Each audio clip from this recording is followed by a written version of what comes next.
कल्याण डोंबिवली महानगरपालिकेच्या आदेशानुसार शिवाजीनगर, अशोकनगर, वालदुनी परिसरात अतिक्रमणाविरोधात मोठी कारवाई करण्यात आली। महापालिका आयुक्तांच्या निर्देशानुसार 4J प्रभागाच्या सहाय्यक आयुक्ता सविता हिले यांच्या उपस्थितीत ही मोहीम राबवण्यात आली। या कारवाई दरम्यान तब्बल 35 घरांवर कारवाई करण्यात आली आहे। महानगरपालिकेच्या पथकाने अतिक्रमण हटवून परिसर मोकळा केला। या कारवाई दरम्यान कायदा व सुव्यवस्था अबाधित राहावी यासाठी पोलिसांचा मोठा बंदोबस्त ठेवण्यात आला होता। काही ठिकाणी नागरिकांनी नाराजी व्यक्त केली, मात्र प्रशासनाने नियमानुसार ही कारवाई केल्याचं स्पष्ट केलं आहे। सहाय्यक आयुक्त सविता हिले यांनी सांगितलं की ज्यांची घरे बाधित झाली आहे त्यांना पर्यायी ठिकाणी स्थलांतरित करण्यात आले आहे। नागरिकांना आधी सूचना देण्यात आल्या होत्या। महापालिकेने स्पष्ट इशारा दिलाय की भविष्यातही अतिक्रमणाविरोधात अशा प्रकारच्या कठोर कारवाया सुरूच राहतील।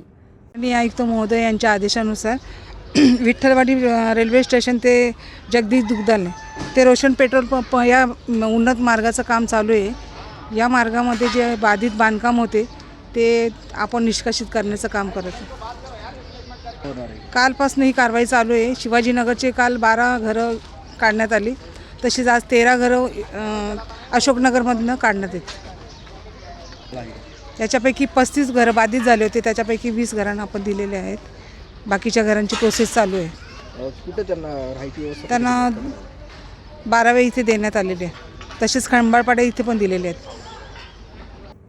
विशाल वाघमारे, जनशक्ती, कल्याण।